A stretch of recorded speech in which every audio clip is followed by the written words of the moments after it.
कि कोई संत आएगा, स्वामी आएगा, गुरु आएगा, तो हम उसको आस्था को प्रकट करते हैं, दान करते, मान करते हैं। दोनों हमारी संस्कृति है, दान करना, मान करना और सेवा करना, ये बिल्कुल है।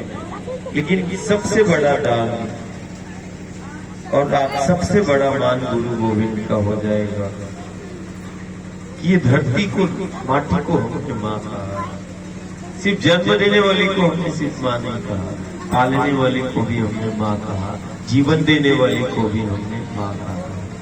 गुरु गोविंद का अवतार होता है, इसी माटी के लिए, धरा के लिए, धेनु के लिए, यही नदियों के किनारे वो चलता है, नर्मदा के पर, गंगा के पर चलता है। असाधारण दुनिया के लिए नदी है, हमारे लिए भगवती है, हमारे लिए शक्ति है। आज सबसे बड़ा मान हो जाएगा और सबसे बड़ा दान हो जाएगा। हम रोज गाँव घर से बोलते हैं कि नहीं, पैसे न चढ़ा के हमने पैसे और नारियल चढ़ाए हैं सुख शांति समृद्धि के लिए, संकट और भिन्न बाधाओं के निवारण के लिए हम नर्मदा मैया जाते हैं, हम नारियल चढ़ाते हैं, हम कोई आया तो पैसे भी हम चढ़ाते हैं। पैसे न चढ़ा के उन पैसों के बदले में सबसे बड़ा गुरु का मान हो जाएगा, तुम एक पेड़ अपने गाँव और उसमें लगा देना, है ना।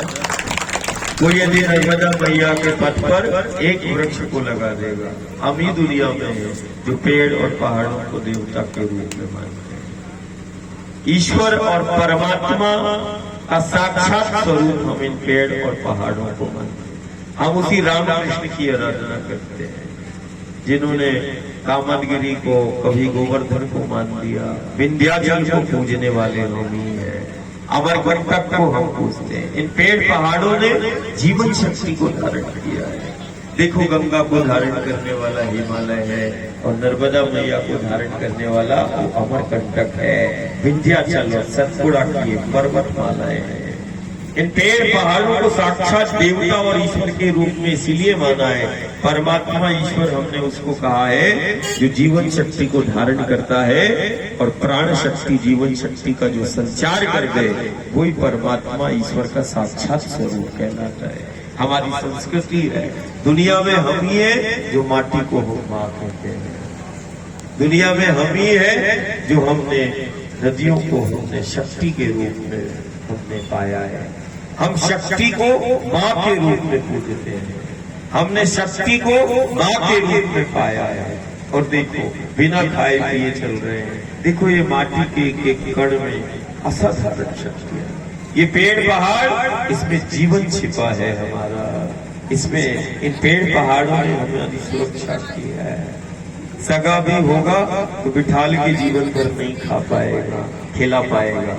कोई सगा भी होगा, कोई अपना, तो वो जीवन भर हमारी सुरक्षा नहीं कर पाएगा। सदियों से इन पहाड़ों ने सुरक्षा दी है हमें, इन पेड़ पहाड़ों ने सुरक्षा, व्यवस्था और जीवन दिया है। साक्षात ईश्वर के स्वरूप है। नर्मदा की और धरती की, माटी की सबसे बड़ी सेवा हो जाएगी। किसी भी हाल में हमें अपने पेड़ पहाड़ और जंगलों को बचाना है। पैसे से जीवन नहीं होगा, पेड़ पहाड़ हमें जीवन नहीं है। मिट्टी पत्थर होती जा रही है, पेड़ पहाड़ जो है खत्म होते जा रहे हैं। हमें अपनी जमीन को बचाना, माटी को बचाना है, यही गुरु गोविंद की। यदि ये गांव है और आज गुरु गोविंद के चरण पड़े हैं, अपने इस धरा को हरा करना है। वो साक्षात देवता और ईश्वर की वो मूर्तियां हैं। ये पेड़ किसी भी कीमत पर, एक वृक्ष को लगा लिया 10 को जीवन देने के बराबर है। और यदि एक पेड़ को व्यवस्था के नाम पर काट दिया तो 10 लोगों को मारने का हमने काम कर लिया। हमें अपने गांव नगर को सबसे सुरक्षित बनाना है, सबसे बेहतर जीवन को जीना है, बनाना है और सबसे बेहतर काम करना है। आज सबसे बड़ा धर्म है अपनी माटी, जो हमारा अस्तित्व है, अपनी माटी को बचाना। इन जंगल को, जंगल नहीं जीवन है, वन है, देखो अभी संक्रमण काल हुआ, धन वाला शिकार हो गया संक्रमण का, और वन में रहने वाला संक्रमण का शिकार नहीं हुआ। वन में रहने वाला अपने जीवन को जीता चला गया, और धन का संग्रह करने वाला अपने घर में बैठ के अपने जीवन को बचाने में लगा रहा।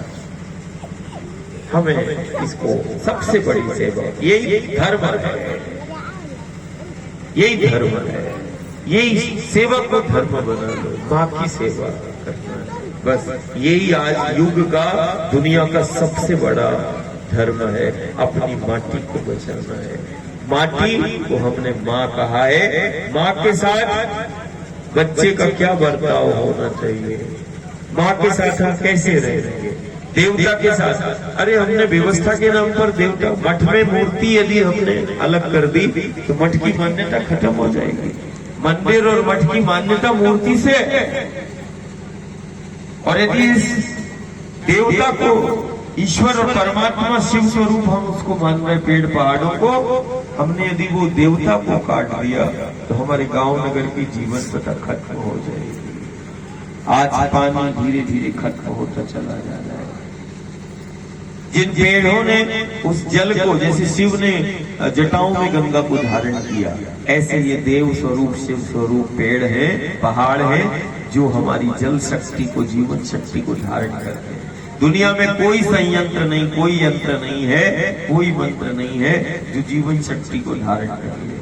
इन पेड़ पहाड़ों ने ठीक वैसे ही धारण किया है, इसीलिए इनको शिव स्वरूप देव स्वरूप बताया गया कि जैसे जटाओं में शंकर जी ने गंगा को धारण कर लिया, वैसे इन शिव स्वरूप इन पेड़ों ने अपनी जड़ों में उस जीवन शक्ति को धारण कर लिया है।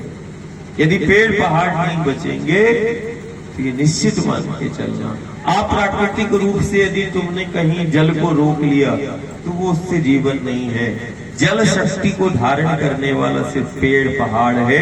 किसी भी कीमत पे जंगल को, वन को हमें व्यवस्था के नाम पर नहीं काटना है। देखो उत्तराखंड जहाँ बद्रीनाथ केदारनाथ है, गांव के गांव खत्म होते चले जा रहे हैं। व्यवस्था के नाम पर, सेवा के नाम पर, विकास के नाम पर वन को हम मत काटे, पेड़ों को नहीं काटे। पेड़ और पहाड़ों को हम व्यवस्था के नाम पर हम काटना बंद कर दें। कारण इन पेड़ पहाड़ों ने ही जीवन शक्ति को धारण किया है, और जीवन ही नहीं दिया। जीवन में यदि कोई विघ्न बाधा, यदि कष्ट आया तो उन कष्टों का निवारण भी इन्हीं पेड़ पहाड़ों ने हमारा कर दिया। सबसे बड़ी सेवा हो जाएगी। यही हमारा व्रत है।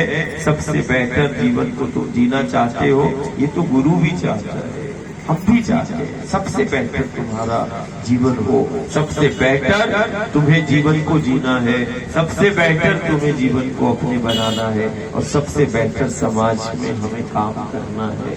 वो माँ के साथ ही हो सकता है। जिसको हमने माँ कहा है, आज हम उस माँ की सेवा का संकल्प ले लें। इस धरा को हमने माँ कहा, हमने उस नर्मदा को, दुनिया के लिए नदी है, हमारे लिए साक्षात भगवत। देखो नर्मदा के जल की बूंद, कभी कभी तो हम जल भी नहीं लेते हैं, वायु पर ही हम चलते हैं। कभी पूर्णिमा, अमावस्या, एकादशी में हम वायु के ही 25-30 किलोमीटर चलते। हम कल निवास आए, 40 किलोमीटर चला दिया, 2 लोटा पानी में चला दिया डॉक्टर साहब, सिर्फ 2 लोटे पानी में। डॉक्टर साहब को बुद्धि और ज्ञान और विज्ञान उन्होंने कितना अच्छा है कि नहीं, एक हमें ऐसा जनसेवक मिला है जिसने उस ज्ञान विज्ञान को बड़ी बारीकी से जाना है, और फिर इसके बाद चिंतन किया है कि प्रकृति और हमें जुड़े रहना है। तो हमारे संक्रमण और हमारे गांव में कभी आपदा नहीं आएगी, संक्रमण नहीं आएगा। संक्रमण और आपदा का गांव शिकार नहीं हो सकता यदि वो अपनी माटी से जुड़ा है, पेड़ पहाड़ों से जुड़ा है। यदि तुमने इसको सुरक्षित कर लिया, हमारा गांव सुरक्षित होगा, हमारा जीवन सुरक्षित होगा। किसी की हमारे जीवन पर कोई संकट नहीं आएगा। संकट तभी आएगा जब ये पेड़ पहाड़ खत्म हो कर लेंगे हम व्यवस्था के नाम पर। किसी भी सूरत पर हमें इन पेड़ पहाड़ों को सुरक्षित भी करना है। यदि किसी कारणवश कट गए हैं तो हम फिर से कम से कम उस गुरु गोविंद देवता के नाम का कम से कम एक पेड़ लगा के उसको बड़ा कर लेना, उसको खड़ा कर लेना। वृक्ष नहीं खड़ा है, हमारा जीवन खड़ा है, हमारी व्यवस्था खड़ी है, हमारा अस्तित्व खड़ा है, वृक्ष नहीं खड़ा है। वो हमारा साक्षात देवता खड़ा, और जिसके द्वार पे देवता खड़ा है, परमात्मा ईश्वर गुरु खड़ा है, उसके द्वार को कौन चुनौती देगा। अब तुमने हमें ही मिटा दिया और तुम जीवन को बनाने की बात करोगे, तो ये कैसे संभव होगा। माटी का मान बढ़ाना है, माटी से प्रेम करो और अपनी माटी से जुड़ो, यही आज का सबसे बड़ा धर्म है। नर्मदा मैया की